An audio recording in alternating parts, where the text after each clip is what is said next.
to the peninsula. So Rome decides, well, we need to push them back a little bit. We need to show them who's boss. So Sicily is then taken by the Romans. And then we have the great story of Hannibal, right? Hannibal, who goes over the Alps into southern Italy and just causes havoc wherever he goes, with his elephants and his soldiers, right? This was the second Punic War. That was the second. It ends off in 202 with the Battle of Zama. Here's Hannibal crossing the Alps. Imagine that, eh? We're doing this with elephants all that way. Wow. Also, the Romans were very successful in creating something like this, which was called a corvus. Okay, which this was really cool, as I wrote here. It was a big deal. Allowed the Romans to fight at sea the way they were accustomed to fight on land. This allowed them to compete with Carthage in the Navy. So this was called a Roman corvus or corvus. You see it, it attaches to the enemy ship. It's really a great idea. If you can find a way to latch it, right, without the enemy moving away, it was highly effective.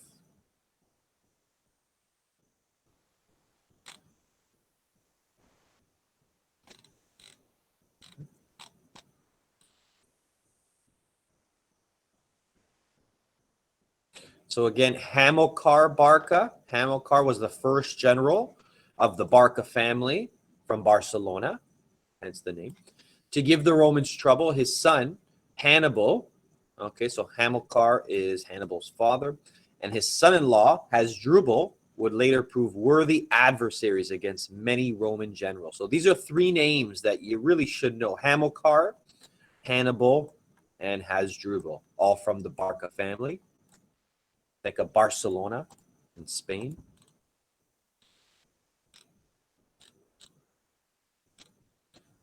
Okay, we know how the Second Punic War ends. You have the major battle at Cannae here, and then it ends in Zama. We're going to focus in on Cannae today. I have a really good video that we're going to watch on what really happened right here in the Second Punic War in Cannae.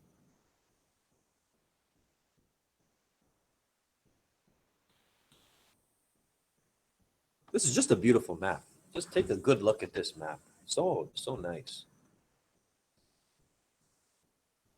You see Greece, the Greek influence at this time is really, really weakened.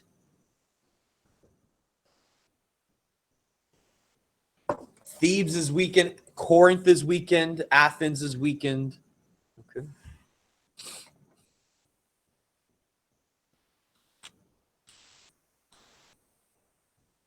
And of course, the Third Punic War was a destruction of Carthage.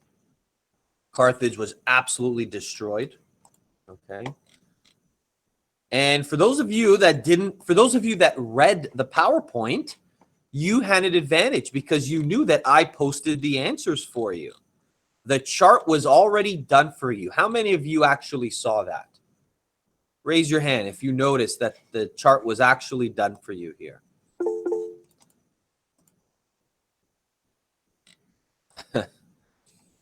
Okay. So yes, for those of you that did not do it, make sure you check that. Do you have questions or you just yeah, you're just raising them. Hojin, do you have a question? No. Okay, so please go back for those of you that did not check this. I have all the answers right here for you. Causes, actions, and results. Your homework chart is right here. Okay. So, of course, after the third, Rome controls all of the Western Mediterranean. They are pretty much the dominant power, and they will be for the next 500 years.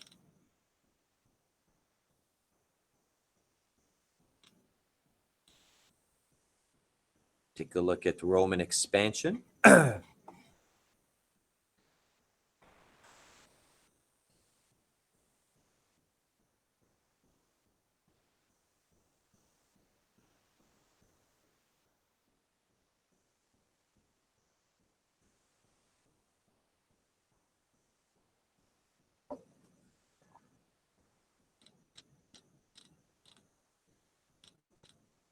So, what were the results, Stephanie, of the Punic Wars after 146, after Rome is victorious? What are the consequences of Rome after these wars? So one of the consequences is slavery. Consequence and war in Conquest and war increased the number of slaves, 40% of the population. Prisoners taken from Spain, Africa, Greece, and Carthage. There were no racial theories of slavery, treated as property. Many Romans realized they received more from slaves if they treat with kindness. Second, slave owners treated slaves cruelly. They were left unclothed, starved, and ironed. Major slaves revolted in 135 BC. Mm-hmm. Yes, remember we have the major slave revolt in Rome by Spartacus. I don't know if you remember that, Spartacus. So yeah, the first consequence was slavery increased by 40% after these wars. Okay. And the second, Stephanie, second consequence was? The second consequence was a spike in Greek culture. Conquest and spoils of war brought great changes to the city. Roman developed a taste for Greek culture and literature. Educated Romans spoke Latin and Greek.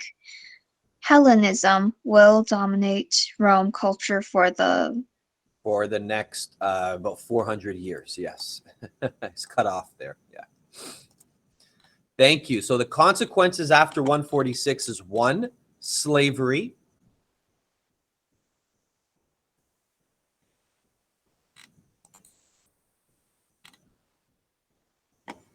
Okay. And 2, Greek culture.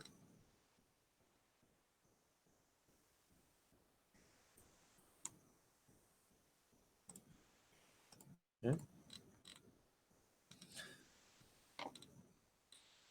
Continue reading. The struggle between the plebeians and the patricians. political and economical struggle between rich and poor. A wealth downer Patrician increased their state in new provinces, took the best land. People would reduce slavery when they couldn't pay.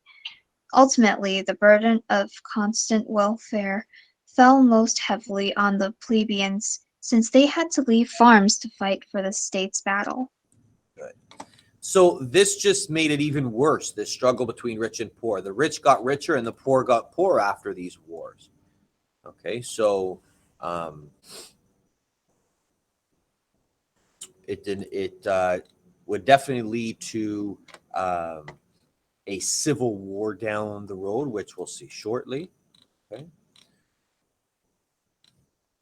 So I'll just read this here. So you have 2 classes of Roman citizens, right? You have the full Roman citizen who lived in Rome or in a Roman colony, and they could vote and hold office. That's if you had full citizenship. There were also citizens with private rights. They were called Latin rights.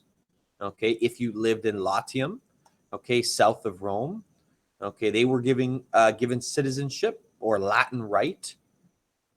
Okay, so there were other rights as well, not just full Roman citizens, but there were different degrees as to what kind of rights you had. Okay.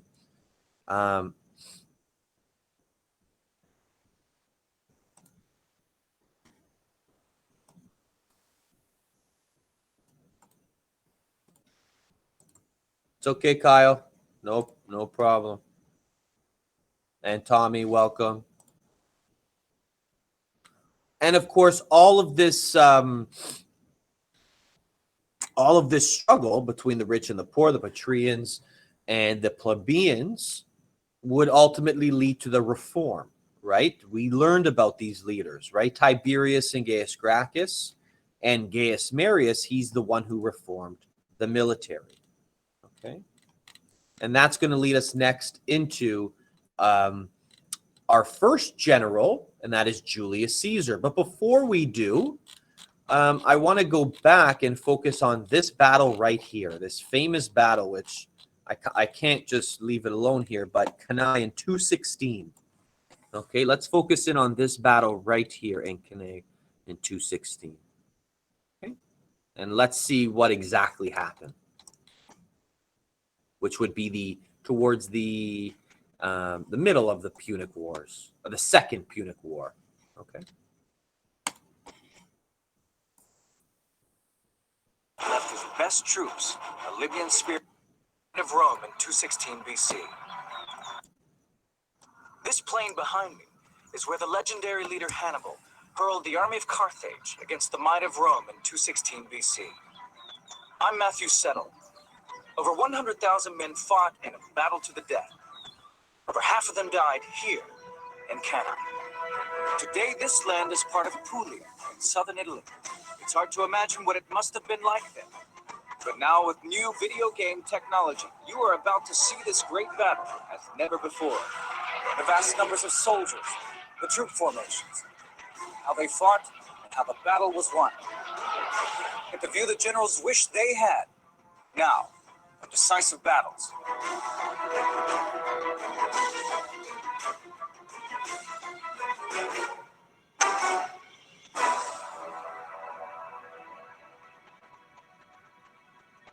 This is all that remains of the Roman town of Cannae. But 2,000 years ago, these fields saw Rome's mighty legions battle against one of the greatest military minds in history, Hannibal, commander of the armies of the great trading city of Carthage. By 250 BC, Rome had made itself master of all Italy. Now it wanted to expand to control the Mediterranean Sea. But it had the wealthy city of Carthage on the north coast of Africa to contend with. The problem wasn't that the Mediterranean was too small for two rival powers, but the problem was that Carthage had designs on Sicily and Spain, and Rome had designs on North Africa. For 24 years, the two great powers fought a bloody war for control of Sicily. Carthage was defeated and Rome imposed crippling terms for peace. Hamilcar, the Carthaginian general in Sicily, was furious.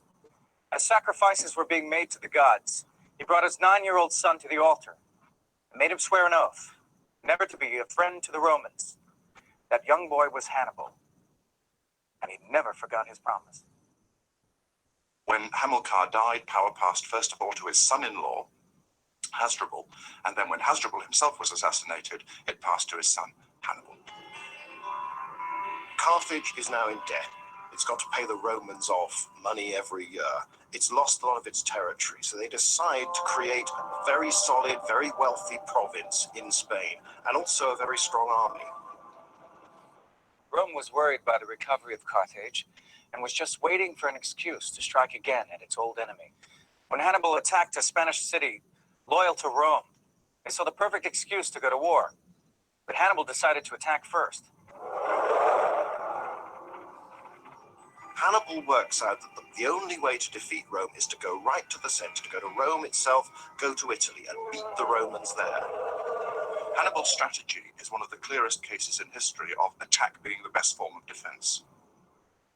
In 218 BC, he began his march north through Spain with an army of 100,000 men and 37 elephants. Then Hannibal did the unthinkable. He crossed the Alps into Italy in the dead of winter.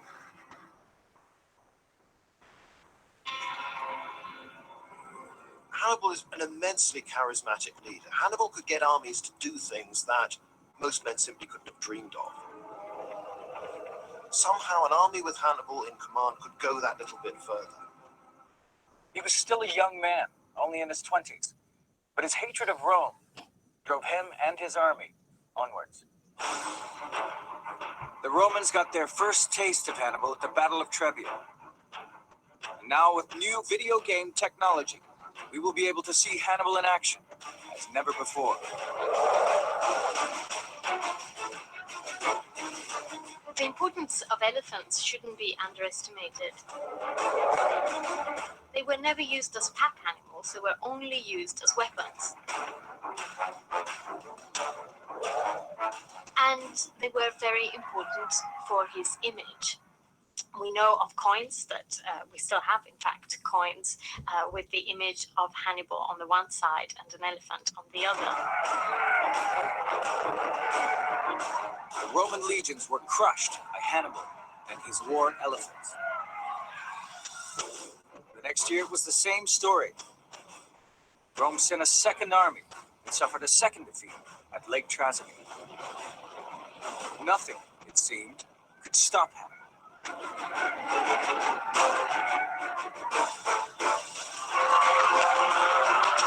His army rolled on south, through Italy, and rested here on the Adriatic Sea.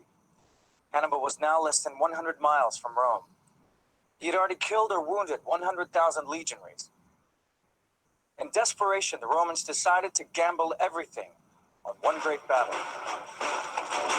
They committed 8 legions, 70,000 men. The Romans decided that they were going to go for broke. They were going to create a massive army, twice as big as anything that had faced Hannibal before, and simply smash him.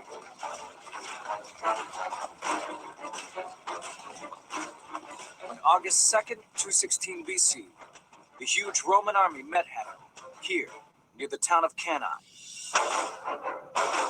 It would be Hannibal's genius against overwhelming odds. It would be the bloodiest battle the ancient world had ever seen.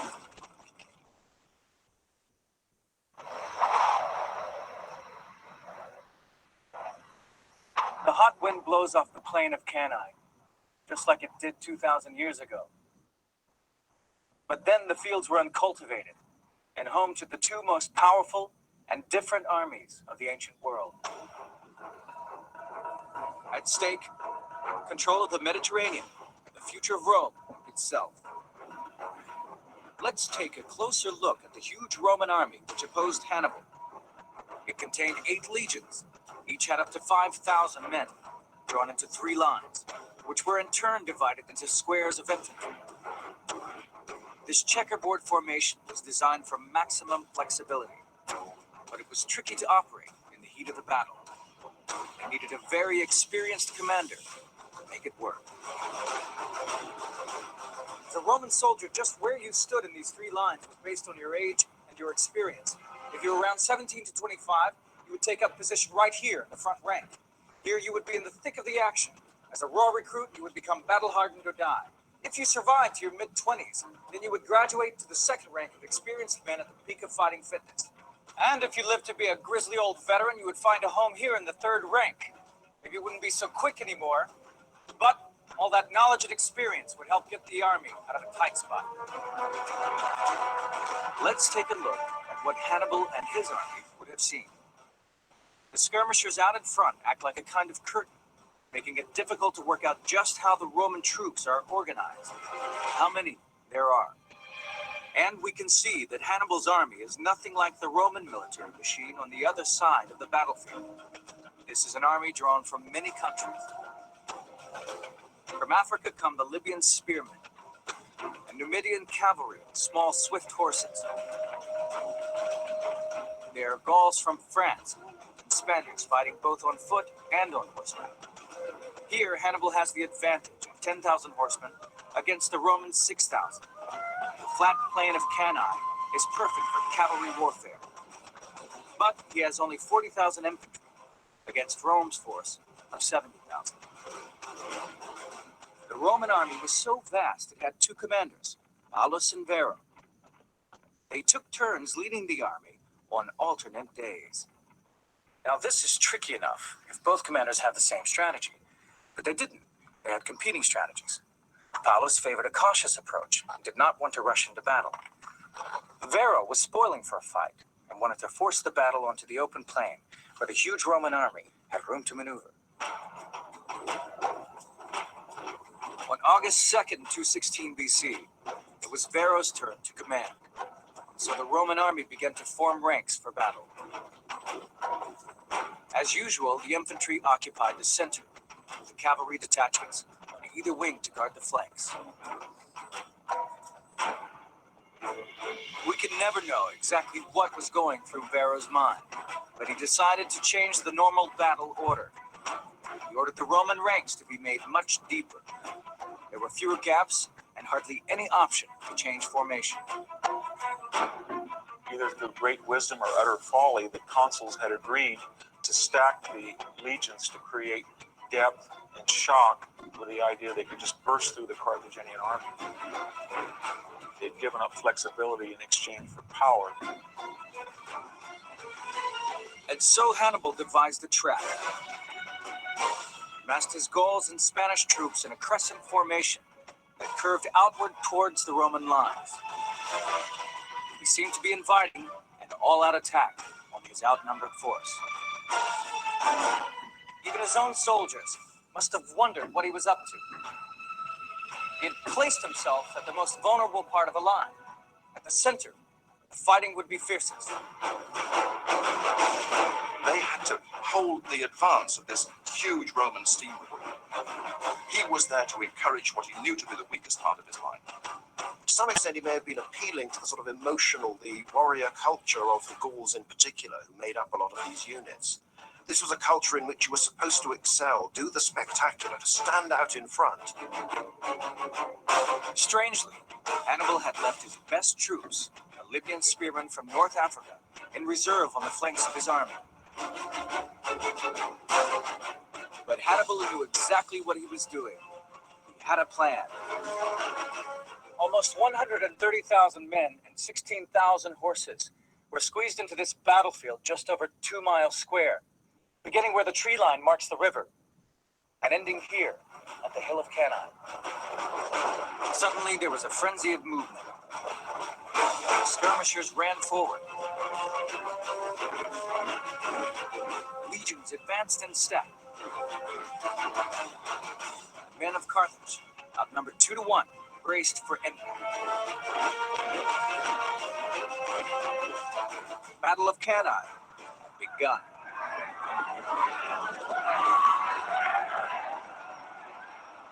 Hannibal sent his heavy cavalry straight for the Roman horsemen under Paulus.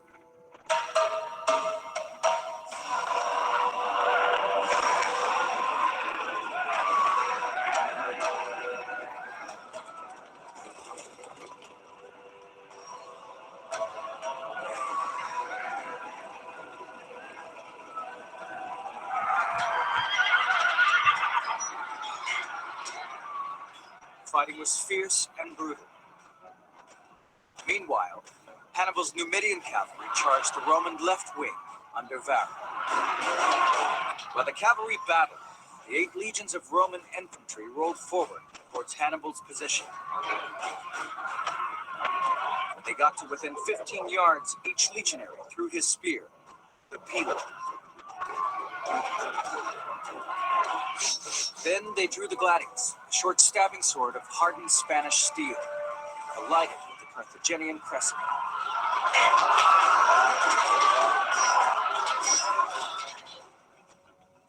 This is a replica gladius and shield. The shield was used for battering an opponent, quickly followed by a thrust. The shield alone weighs 22 pounds. So, in this heat with that sun and a full suit of armor, it's hard to imagine fighting for 4 minutes, let alone 4 hours.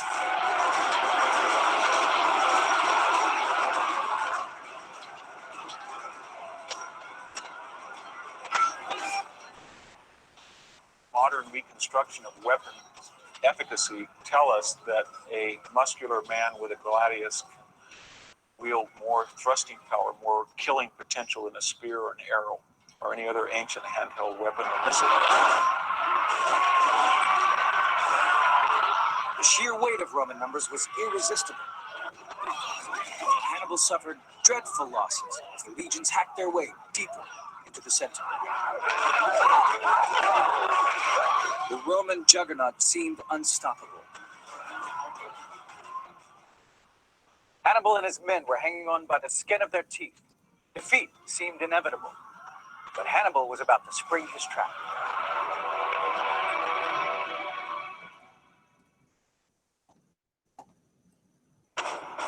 Carthage and Rome are fighting for supremacy in the Mediterranean.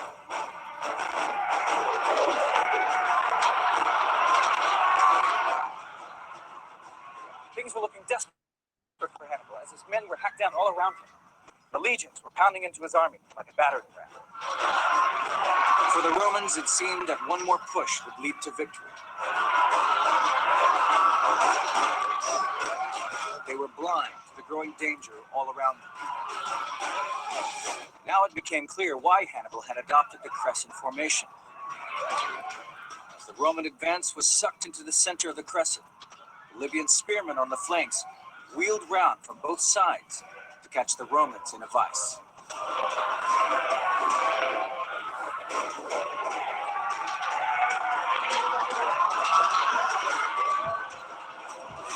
People in the very center of this mob couldn't use their weapons. They were pelted by spears, javelins, stones, but they could not reply backwards. It was too compact, it was too tight.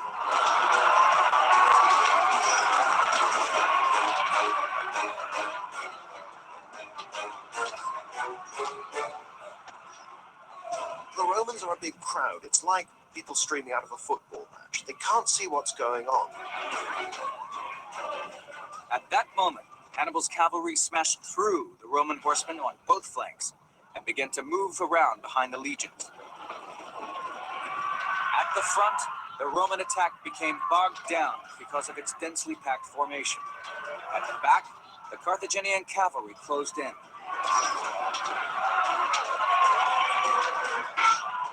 A trap was sprung.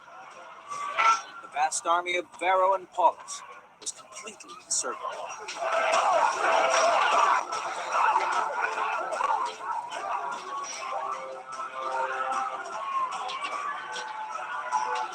Had they kept their wits about them, they could have had an organized breakout and still rescued the battle. So what happened? Fear happened. Emotion happened. Panic. It was a matter of spirit and the land and fear and all of those other emotions that explain why one side wins and one side loses. Both of the Roman commanders were in the thick of the action, commanding cavalry detachments. Paulus, who had never wanted this fight, was knocked from his horse. He sat down on a rock, nursing a head wound. His officers urged him to leave, as Hannibal's army was just moments away. He refused, and seconds after they left, died in a hail of javelins. And Varro, who had been so keen for combat, he escaped back to Rome and was forgiven for his defeat.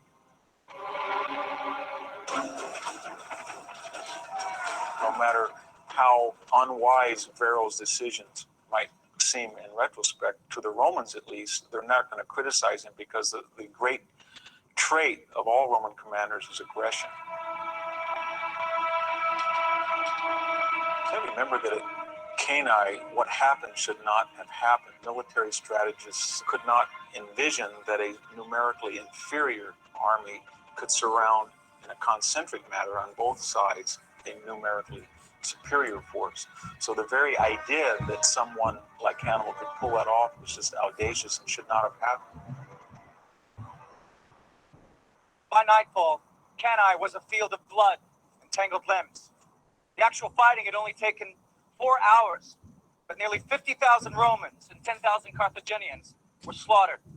That's roughly 200 men each passing minute.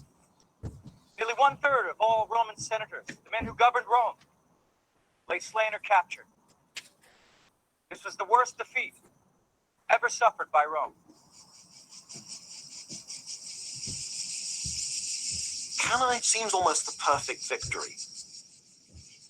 A smaller but much better army takes on a very big, very strong opponent, and on an open plain, there's no ambush, there's no surprise. Hannibal, just by using his own skill and the quality of his men, overcomes this greater army. It doesn't just overcome it, he virtually destroys it. News of the defeat terrified Rome. The city was now at Hannibal's mercy. But he refused to march on it. His generals just couldn't understand. The way was now open. Why not finish off the Romans once and for all? The answer may simply be, in part, exhaustion. Hannibal's fought the hardest battle of his life. He's lost a lot of his friends. He's lost a big chunk of his army. But even more importantly than that, marching straight on Rome would have been a big gamble. He didn't have the sort of army that could have coped with besieging Rome, starving it into submission, or directly assaulting it. He didn't have the force to do that. Instead, Hannibal led his army around Italy for the next 14 years. Too weak to conquer Rome, too strong to be defeated in battle. He'd struck 3 hammer blows to the heart of Rome, but still she had not fallen. Her revenge would be terrible. A revitalized Roman army attacked Carthage. Hannibal was summoned back to organize the defense, but was defeated at Zama in North Africa. He was forced into exile. But still Rome pursued him. Finally, in what is now Turkey, he took his own life, poisoning himself to avoid Rome's assassins. Hannibal was 63. The Romans thought they were rid of him for good, but he lived on in legend. Hannibal was one of the great boogeymen of the Romans. Nurses for centuries after used to say, Hannibal will get you, to frighten the children. It's a figure that enters deep into the Roman psyche, the big bad wolf type of thing. Hannibal is there. Hannibal is someone who almost appears like an elemental force, who bursts across the Alps, scatters Roman armies to all sides, and takes Rome to the very brink.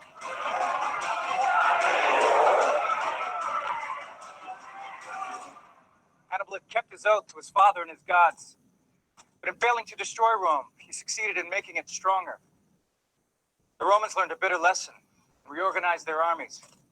Within 50 years of Hannibal's death, they would wipe Carthage from the map, plow up the ground on which it stood, and sow the earth with salt. But they could not wipe out the memory of Cannae. Hannibal had written that in Roman blood. Okay. All right. Hopefully everyone is still with me.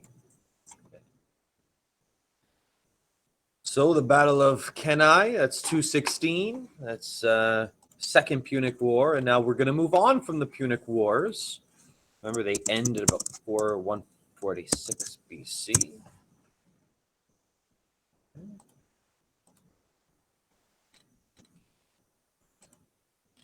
Okay, now we're going to get into our lesson for the day, and that is Julius Caesar and the First Triumvirate. Who would like to read today? I would love some new readers today. Can I get some new readers, or anybody, if you want to read, please write your name down.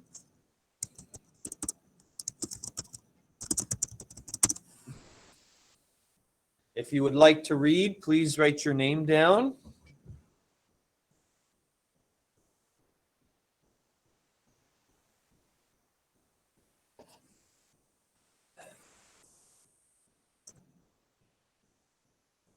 Okay, so we have one. Anybody else like to read as well? Okay. Okay, let's start with our friend KD. KD, do you know much about Julius Caesar? No, sir, not really, actually. Oh, no? Okay, good, good, good. You're going to learn a lot about him today. Okay. So Julius Caesar. Go ahead. Julius Caesar and the death of the Roman Republic.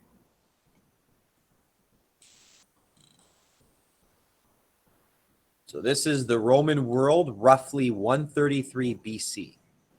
Okay, 133 BC, Roman territory.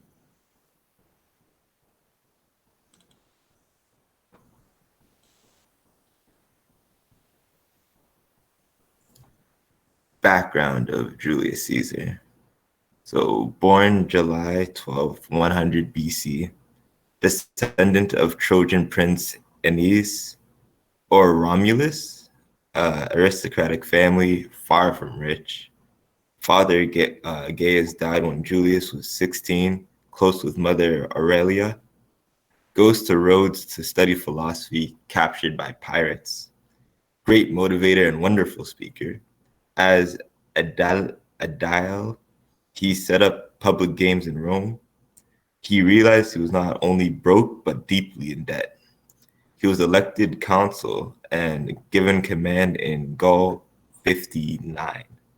Good, good. So again, born 100 BC. That's easy to remember. Okay, born into an aristocratic family, but again, not overly wealthy.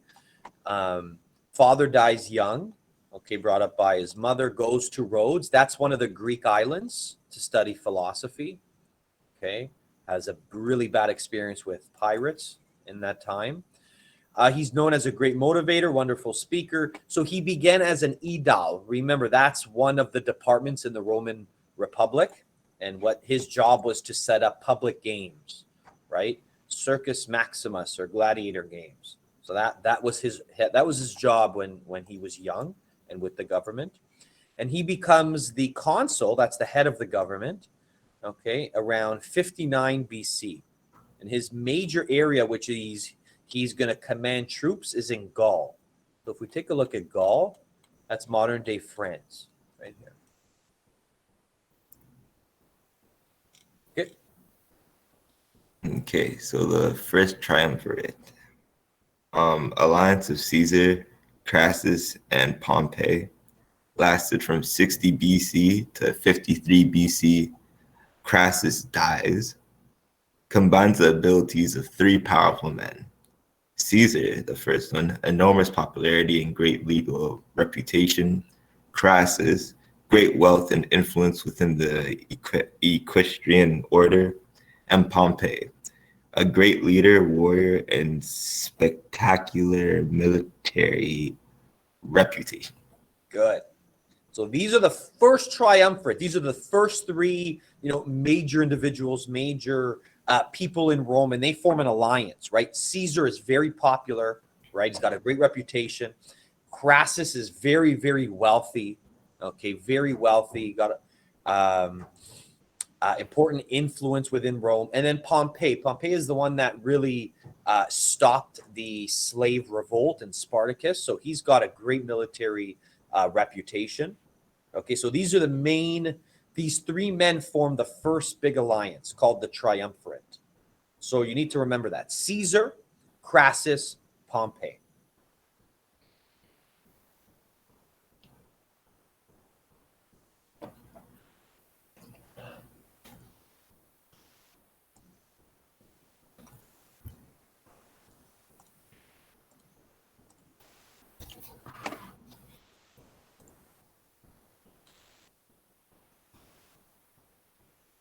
So the rise of the generals, Pompey the Great, 106 to 48 BCE. Crassus, 105 to 53 BCE. And Julius Caesar, 100 to 44 BCE. Also, Pompey was old. Mm-hmm. Yes, he was. Yep. Okay, let's take a look at each of them. Just a quick overview here.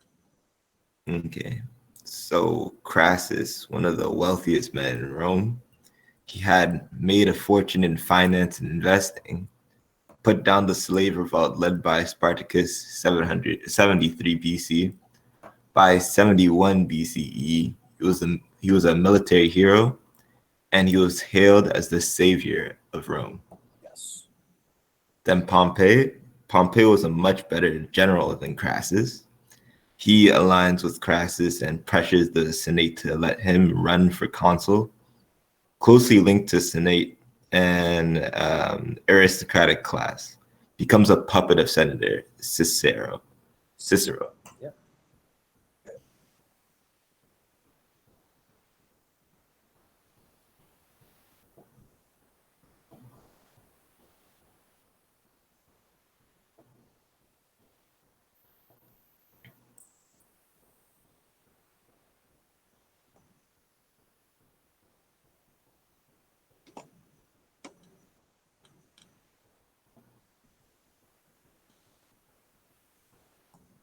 The first triumvirate, 60 BC. By 57 BCE, Pompey and Crassus were not getting along. Rome was at the brink of civil war. Cicero, leader of the Senate, allied with Pompey. Caesar intervenes as a neutral negotiator. The three agreed to join forces. Crassus got Parthia, Pompey got Spain, and Caesar got five more years in Gaul. Pompey is aligned with the Senate and essentially becomes a puppet. Breakdown of alliance. Crassus is killed in Parthia, 53 BC, and another breakdown of the alliance. Pompey's wife, Julius. Pompey's wife, Julia, dies. Caesar's daughter. Yeah. Okay, so there's a lot going on here. Okay, so you see by 57, Pompey and Crassus, again, not getting along pretty early in the triumvirate, right, around 60. Again, Cicero, who we're going to learn a lot about him, okay, has major influence in the Senate, or the leader of the Senate, and very close with Pompey. They each have 3 different territories, so that's what they agree on, right? Crassus is going to be in Parthia, Pompey will be in Spain, and Caesar will get France or Gaul. Okay, but things break down. They will eventually, not long after, die, right? Crassus dies in 53. Okay, and then Pompey will eventually die as well, and we all know what happens to Caesar, or we're going to learn that next. Okay, so were they assassinated or just died? Well, killed in battle. Okay, Crassus. We're going to learn about Pompey, but Crassus, yeah. So if we see here the first triumvirate, what they split in terms of geographic territory, which is important. Okay, Crassus in Persia, Pompey in Spain, and of course Julius Caesar gets all of this land up here to the north.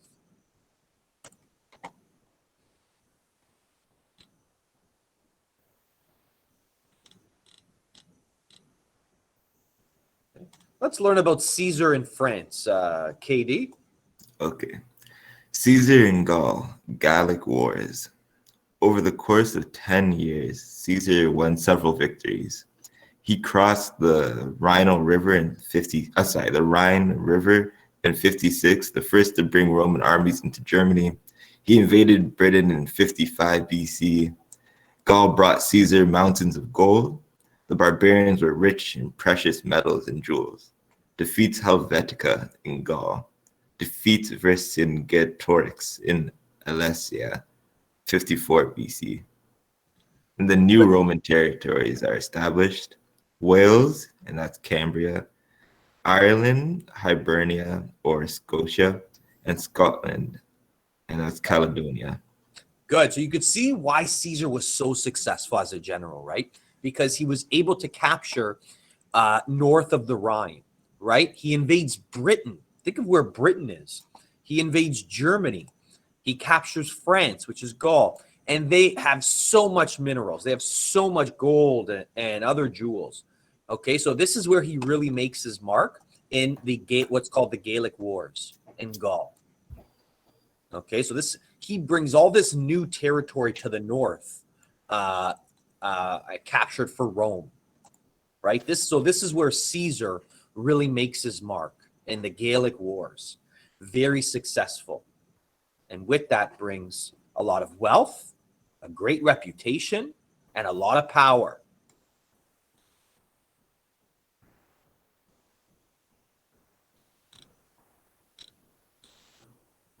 So what are the consequences, KD, of the Gallic Wars? The consequences of the Gallic Wars. So the first one, the military expedition in Gaul, put Caesar into the ranks of the wealthy.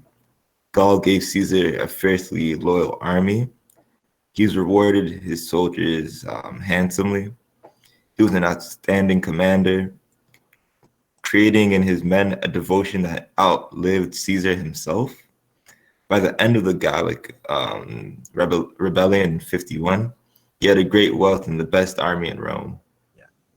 So by 51 BC, again, great wealth, and really captured the loyalty of the Roman army. So this is where we start to see, like I said a few days ago, the Roman army is now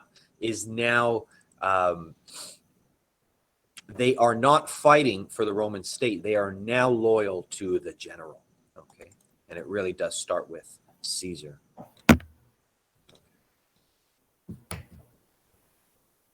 Okay, so now we have a little bit of infighting here. Okay, now let's see what Pompey's plan is. Okay, let's learn more about Pompey. Dina, thank you, KD. Pompey's plan. Pompey is elected consul but is jealous of Caesar's success. Pompey thinks that Caesar's popularity will make him consul. Pompey allies himself with the Senate, tells Caesar to disband his army and report home. The Senate demands he immediately disband his army and return home. Good. So the Senate and the government start to see the success of Caesar, and they're really jealous. They know that the loyalty of the army is now switched.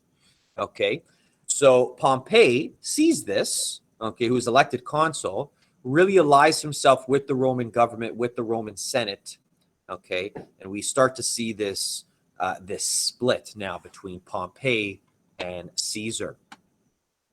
Mister, who's the consul? Like, what part of government is Remember, he? Is there just one consul? Well, the consul at the time is, well, there's two, but the consul is the head, right? It's like the president, right? It's the head of the government, and of course you have the Senate, which in Rome has a major influence as well. So keep reading. Famous quotes from Mr. Caesar. If you must break the law, do it to seize power. In all other cases, observe it. It is better to create than to learn. Creating is the essence of life.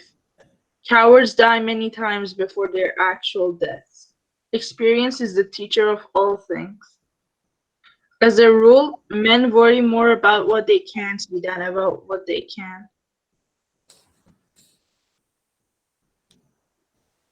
So now you have the famous Caesar crossing the Rubicon. Here's the Rubicon River in 49 BC.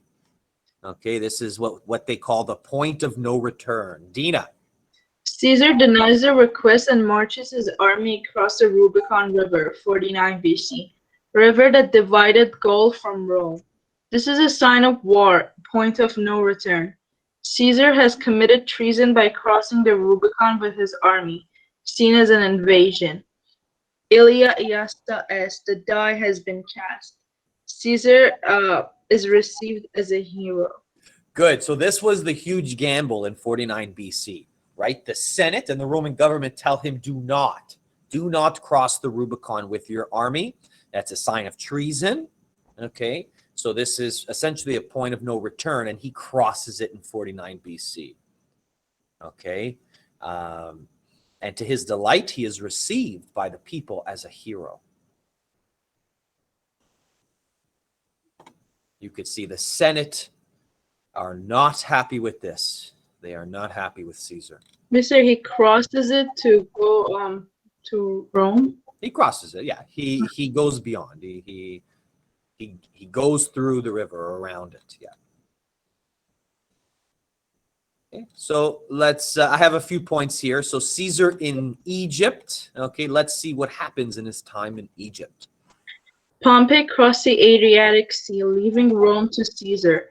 Caesar pursued by Pompey into Greece. Battle of Pharsalus, August 9th, 48 BC. Pompey had 40,000 men, Caesar only 20,000. Caesar won the battle and Pompey fled to Egypt. Caesar's men kill Pompey, head given to Caesar. Caesar continues on toward Egypt, defeats the Ptolemy's army, makes Cleopatra the ruling pharaoh, and falls in love with her, and she gives birth to his son Caesarion. Good. Yes. Okay, so Caesar pursues Pompey into Greece. Okay, you could see the men. Pompey had the advantage, but Caesar won the battle. Okay. Eventually, Pompey is killed. Okay, head given to Caesar. And of course, the famous relationship, right? Julius Caesar and Cleopatra. And she is made ruling pharaoh in 48 BC. Okay. Go ahead. Conquest after Egypt. Caesar left Egypt in 47 BC and conquered Syria and Parthia. Caesar conquered Africa in 46 BC and went on to Spain in 45 BC. He then returned to Rome, the undisputed master of the empire. Look at what he was able to accomplish after crossing the Rubicon. in 49, right? In 48, he takes Greece and Egypt, right? 47, he takes Syria, Africa in 46, Spain in 45. Wow. Sir, why did he go like the first one? Why did he go west to like Ireland and Scotland? What was there? Well, Why that was the, by that time he was still aligned with the Roman Senate, right? So that was his responsibility. That was his job, right? That was his area. His geographic territory was Northern Europe, and he was very successful there. Okay. So he makes himself dictator for life. Okay, so now we're starting to get, remember, he dies in 44 BC. So let's see how it all happened. So dictator for life. Dina. Caesar returns to Rome and takes charge of the Senate. He appointed himself dictator for life and Pontifex Maximus. He became the dictator of the Republic and installed many reforms. Extended citizenship, expanded Rome's territory, Greece, France, and Africa. Increases soldiers' salaries to increase their allegiance. Creates the Julian calendar. The Julian calendar, like we have it, right? July for Julius Caesar, right? August for Augustus, right? So he appoints himself dictator for life. Wow. Dictator of the Republic. So you'd imagine the Senate is not very happy with him, right? Not very happy with him. Yes, sir. Before they added July and August, were there 2 months? Because like you see, November should be the 9th month. So were there like It 10 was no, it's not the exact same way we have it now. But yeah, we're going to talk about the Julian calendar. Yeah.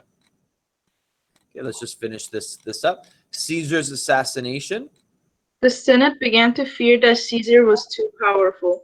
Brutus and Cassius conspired to save the Republic, called the Liberators.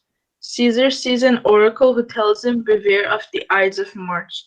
Caesar's wife has a dream of the night before.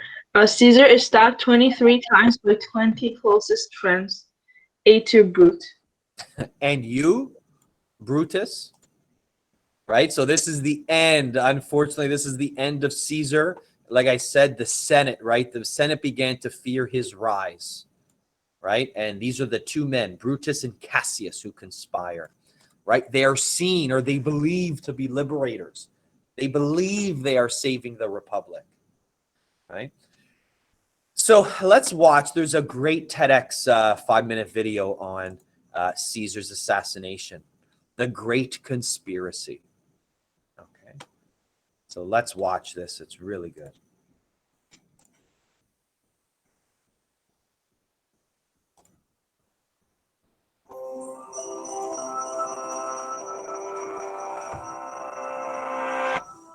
What would you do if you thought your country was on the path to tyranny? If you saw one man gaining too much power, would you try to stop him? Even if that man was one of your closest friends and allies? These were the questions haunting Roman Senator Marcus Junius Brutus in 44 BCE, the year Julius Caesar would be assassinated.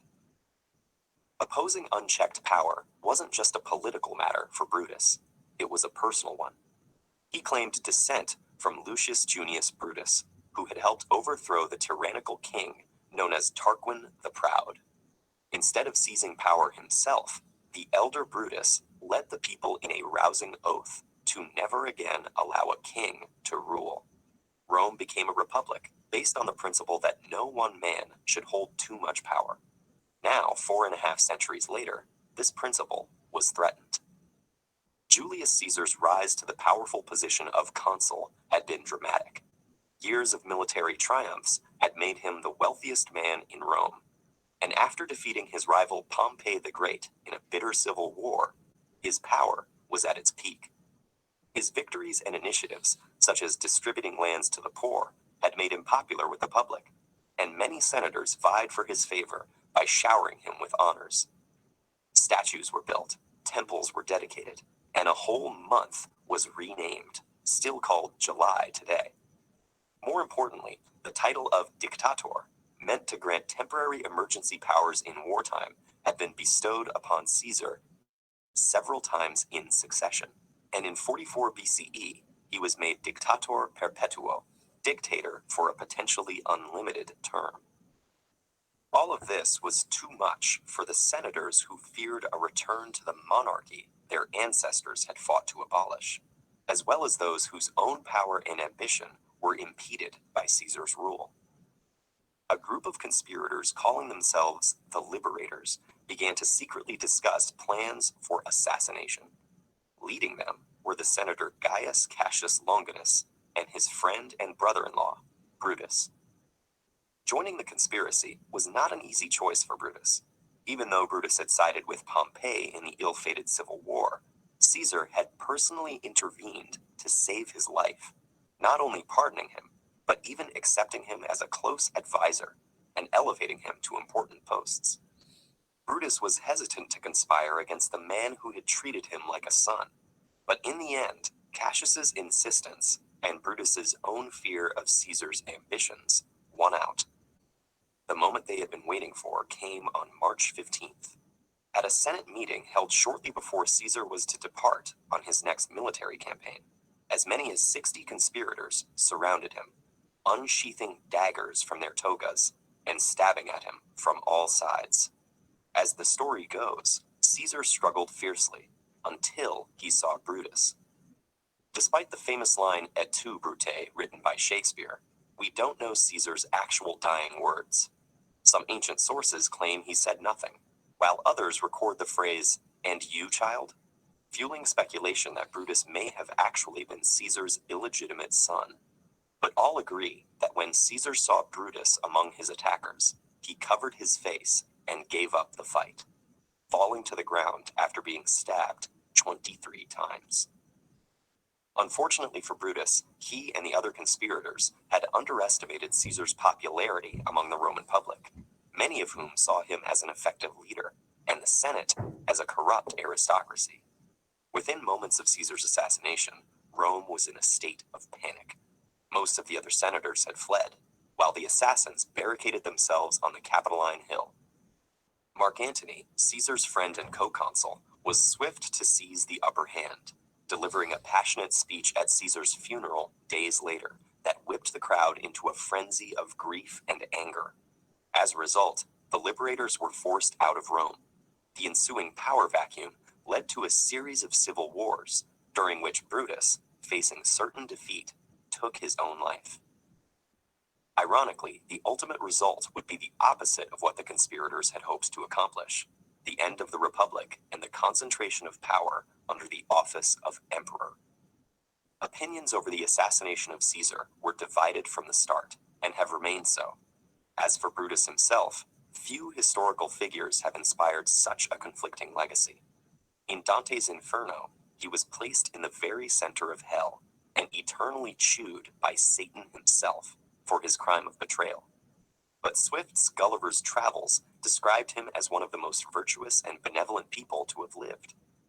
The interpretation of Brutus as either a selfless fighter against dictatorship or an opportunistic traitor has shifted with the tides of history and politics.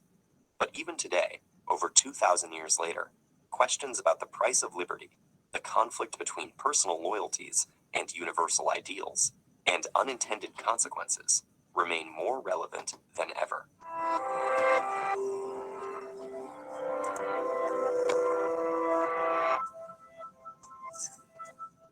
All right. Fantastic, right? Fantastic video. Ron Grew, hello. Okay. So we're just finishing up Julius Caesar now. Okay, guys, so that's the story. That's the quick overview of Julius Caesar here in this PowerPoint. So I'm going to give you some time now. So I'm going to give you some class time. This is class work to work on Julius Caesar handout. So do you see this handout here, guys? Julius Caesar. Okay. Okay, again, this does not have to be a chart, but I kind of want you to take notes on the background of Julius Caesar, his rise to power, achievements, and reasons for downfall. So it's basically like 4 questions or which you're going to take notes, right? 4 areas. The information is provided right here in a PowerPoint. I have notes that I've taken from the first triumvirate here as well. I've also attached 2 readings. These are called portraits. Portrait of Julius Caesar, just a reading of, it's just short, it's 1 page of who he was. Okay. And then in about a half an hour, we'll move on to the second triumvirate and the birth of the empire. Okay. So that's what I want you to do. I just want you to take notes or complete these 4 boxes. So Julius Caesar, background, rise to power, achievements, reasons for downfall. This is in-class work, right? So Julius Caesar